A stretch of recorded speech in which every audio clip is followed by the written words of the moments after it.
गुरुजी, मैं मीना।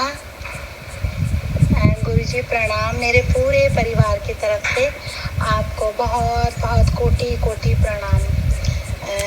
गुरुजी, बहुत दिन हो गए थे आपसे बात नहीं करी थी, तो वैसे मैं करना चाह रही थी बात, लेकिन फिर ना मेरा फ़ोन भी ख़राब होने लग गया ये। और कल तो रात ये चिग्गी से फ़ोन नीचे गिर गया था, वो टूट गया थोड़ा सा। तो क्या कहते हैं, फिर कल तो बिल्कुल ही बंद हो गया। मैंने तो आपका नंबर दूसरे में भी सेव नहीं कर रखा था कि मैं तो फिर सुबह का कैसे प्रणाम करूँगी। फिर मगर हमने कहा चल जाए हे माता रानी, चल जाए, मगर वो चल गया अपना आप ही। हाँ, हमें इतनी खुशी हुई गुरुजी, फिर मैं आपको सुबह का प्रणाम भेज पाई। गुरुजी, मैंने इसलिए विशेष करके आपको से बात करने की सोची, क्योंकि आपने जो ये अभी जो 3 एपिसोड डाले हैं, ये क्या कहते हैं, एक तो उसका लक्ष्मी जी का, कि मतलब किस किस रूप में हमारे पास लक्ष्मी है, लेकिन हम एक ही चीज़ को लक्ष्मी मानते हैं, उस बारे में भी थोड़ा आपसे समझ के हमारे ज्ञान और बढ़ा। थोड़ा सा ज्ञान तो क्या बढ़ा, ज्ञान तो मेरे पास क्या है, मगर बहुत अच्छा लगा सुन के। और दूसरा, आपने जो अपने गुरुओं की वेशभूषा और जो उनके रहन सहन और उसके बारे में भी बताया, और इतनी अच्छी तरीके से बताया, तो वो भी सुन के बहुत अच्छा लगा। और जो ये अभी आपने ये केकई के बारे में भी आपने जो बताया, वो भी सुना मैंने, बहुत अच्छा लगा। गुरुजी, मैं चाहती हूँ कि मैं बहुत सारी वीडियो देखूँ और बहुत सारा और ज्ञान जो मुझे मिल सकता है और जो मैं समझ सकती हूँ। जो नहीं समझ सकती हूँ उसके लिए तो आप हैं, और जो समझ सकती हूँ उसके लिए मैं खुद से अच्छा रोज़ सुनना चाहती हूँ। लेकिन मेरा फ़ोन मेरे पास ये बहुत पुराना फ़ोन है, और बच्चे सवेरे 8:30 बजे से और 1 बजे तक क्लासें करते रहते हैं, उसके बाद मुझे फ़ोन मिलता है। बाकी तो नेट ख़त्म ही हो चुका होता है लगभग, क्योंकि एक फ़ोन से 2 फ़ोन चलते हैं, एक का नेट चार्ज करवाते हैं तो 2 फ़ोन चलते हैं। तो फिर मुझे बहुत कम टाइम मिलता है आपके जो भी जानकारियाँ दे रखी है आपने, उस बारे में सुनने के लिए मुझे बहुत कम टाइम मिलता है। लेकिन मैं कोशिश करती हूँ कि दिन भर में आपकी एक भी वीडियो जो भी आती है वो ज़रूर सुनूँ, उसके बारे में आपसे बात करूँ, और मुझे क्या अच्छा लगा इसके बारे में करूँ। और गुरुजी, जो मैंने फ़ोटो भेजी है ना आपको, उसी फ़ोटो में जब हम आए थे ना, आपसे मिले थे, कभी जब मुझे दुख होता है और कुछ भी होता है ना, तो मैं साक्षात आपको उसी जगह पर वैसे ही उन्हीं कपड़ों में बैठा हुआ देखती हूँ। और सबसे पहले मैं तो बोलती हूँ कि गुरुजी, आप हमारी सहायता करें, और उसके बाद हमारी माता रानी और हमारी कुल देवी रक्षा करें हमारी। और ये दिनों तो गुरुजी हमारे आपकी कृपा से और माता रानी की कृपा से बहुत अच्छे और सही निकले हैं। और आगे भी हम ये मनोकामना करते हैं कि आप भी जो दुनिया को इतना उजाला दे रहे हैं, आपके जैसे और भी बहुत लोगों के गुरु होंगे। आप हमारे गुरु हैं, वैसे और लोगों के भी गुरु होंगे। मेरी प्रार्थना है कि सब लोग सुरक्षित रहें, और सब लोगों को माता रानी खूब अच्छा आशीर्वाद दे, उनको खूब हष्ट पुष्ट रखे, खूब उनकी बुद्धियों को बढ़ाए, उनके स्वास्थ्य को बढ़ाए, उनके जीवन को बढ़ाए, ताकि मेरे जैसे नादान बहुत सारे लोग ऐसे होंगे गुरुजी, जो आपके शरण में आके शायद उनके जीवन में परिवर्तन हो और वो अच्छी गति को प्राप्त हो। क्योंकि अभी तक तो हमारी गति तो कुछ थी ही नहीं गुरुजी, लेकिन आपसे मिलके लगता है कि शायद थोड़ी मेरी गति सुधर जाएगी, ऐसा मुझे लगता है। बाकी तो आप ज़्यादा बेहतर जानते हैं, और माता रानी ज़्यादा बेहतर जानती है। गुरुजी, हम पता बहुत टाइम से यही प्रार्थना कर रहे थे कि हमारे जीवन में कम से कम एक इंसान तो ऐसा हो, कम से कम एक इंसान ऐसा आए जो हमारे जीवन को सही राह पे ले जाए, और हमारे को सही राह पे ले जाए, हमारे को सही जीवन की राह दिखाए, कोई हमारे को समझाने वाला हो, हमारे को बहुत सारी चीज़ों के बारे में जानकारी देने वाला हो।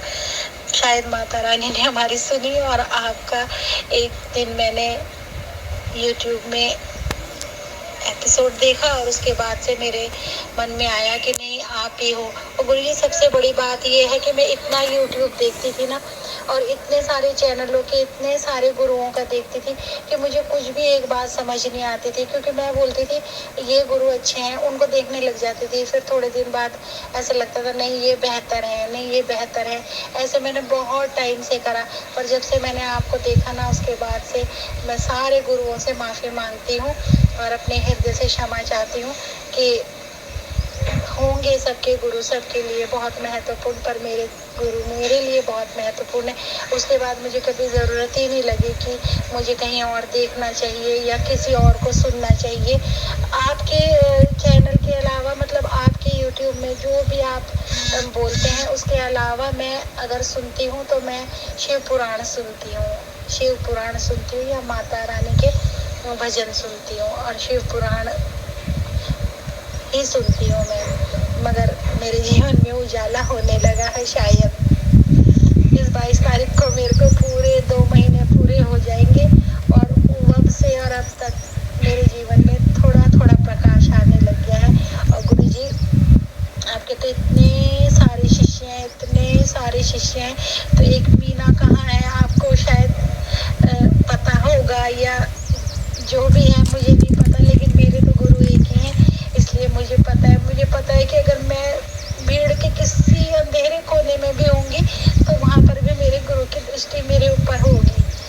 मुझे इस बात का पूरा विश्वास है, क्योंकि जो आत्मा गवाही देती है ना गुरुजी वो कभी झूठी नहीं हो सकती और मेरी आत्मा आपके प्रति बहुत अच्छी गवाही देती है। और मेरे परिवार वाले अगर कुछ बोलते हैं ना या कुछ ऐसे तो फिर उनकी भी खैर नहीं मेरे हाथों में। गुरुजी मुझे बोलना नहीं आता, कुछ नहीं आता। मान लिया जाए आपने गणेश जी की कथा आपको पता होगी कि गणपति बापा मोरिया बोलते हैं, मोरिया उनके भगत होते हैं जो बहुत ही ज़्यादा वो होते हैं। मोरिया जो थोड़े से दिमाग से भी और बोलने से भी थोड़े कमज़ोर होते हैं। तो बाद में जब मोरिया को साक्षात गणपति बापा वो देते हैं, उनको क्या कहते हैं ऐसे दर्शन देते हैं, तो वो बोलते हैं कि बस मैं इतना चाहता हूँ कि जब भी मेरा नाम लिया जाए तो जब आपका नाम लिया जाए तो उसमें मैं शामिल हूँ।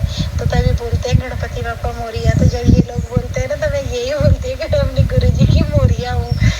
तो गुरु जी में से इतना ही बोलने जाती थी और इसी बातों के साथ मैं आपको प्रणाम करती हूँ। धन्यवाद फिर एक बारी मेरी नादानी और मेरी भूलों को सुनने के लिए, अपना इतना कीमती समय मेरी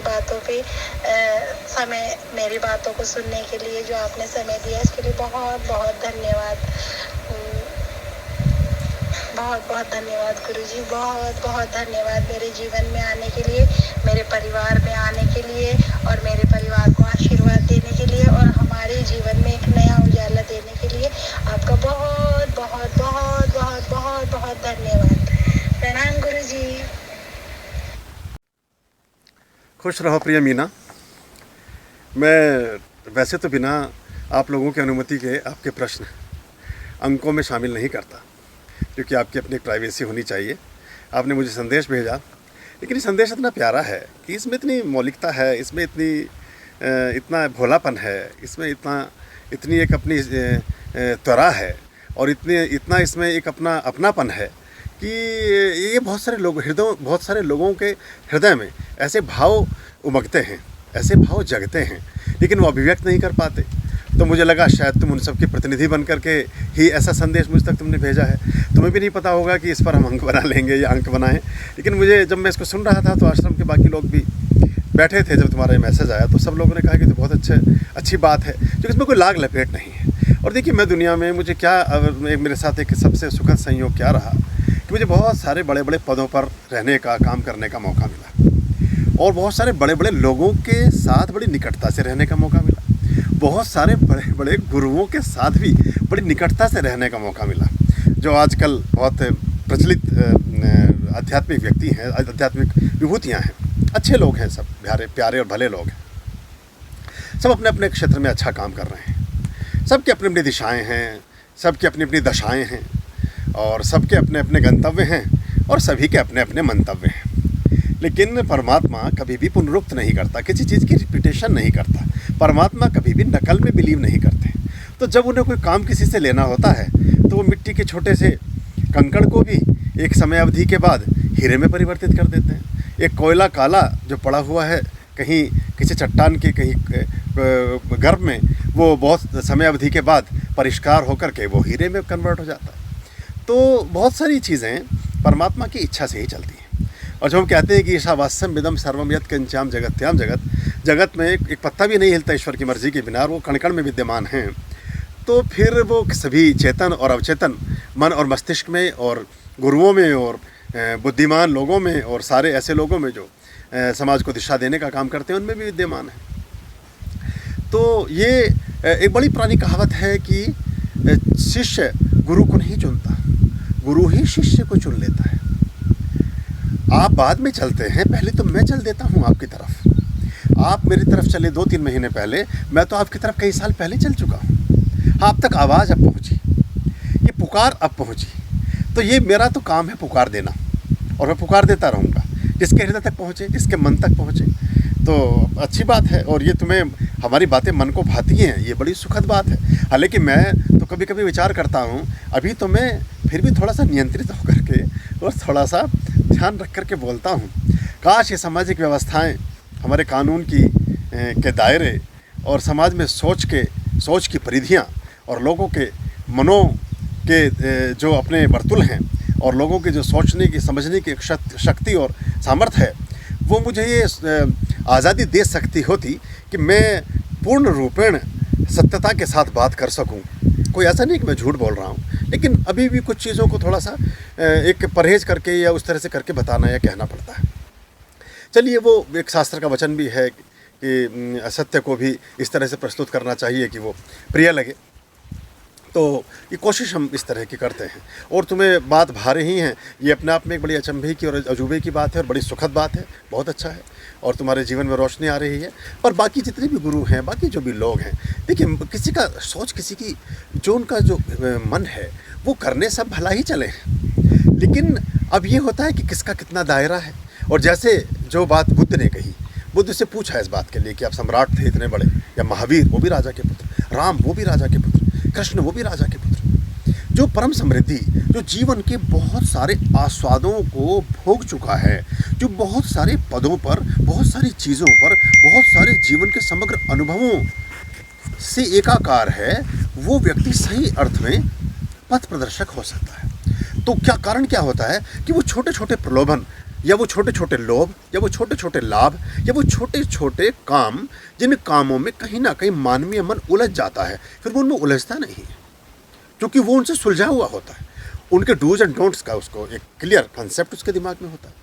उससे क्या फ़ायदा होने जा रहा है इसके बारे में उसको पता होता है, इससे क्या हानि होगी इस बात को भी वो जानता है। तो ये इसका एक अंतर आ जाता है। तो इसलिए शायद आपको ये बातें अच्छी लगती हैं, हमारे लिए बहुत अच्छी बात है। और हमारी तरफ से बहुत हार्दिक प्रेम, तुम्हारे पूरे परिवार के लिए बहुत आशीर्वाद, और तुम्हारे बच्चों के लिए बहुत आशीर्वाद। और ऐसे अच्छी बातों से तुम जुड़े रहो और इन बातों को अपने जीवन में अपनाओ।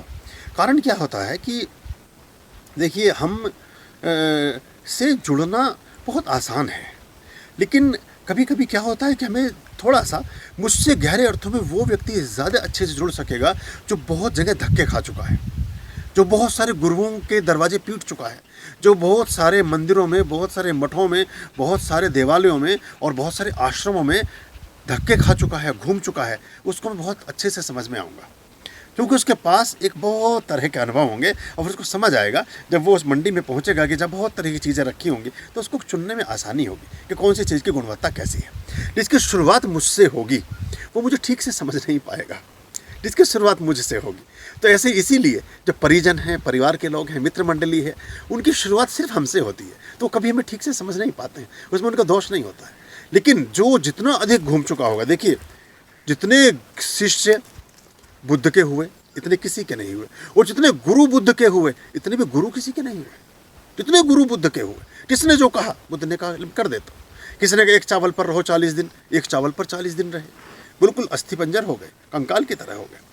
बुद्ध के सबसे अंतिम गुरु थे आलार कमल, तो उन्होंने पूछा बुद्ध से जो भी कहें वो बुद्ध कर दें, बुद्ध से जो भी कहें वो बुद्ध कर दें।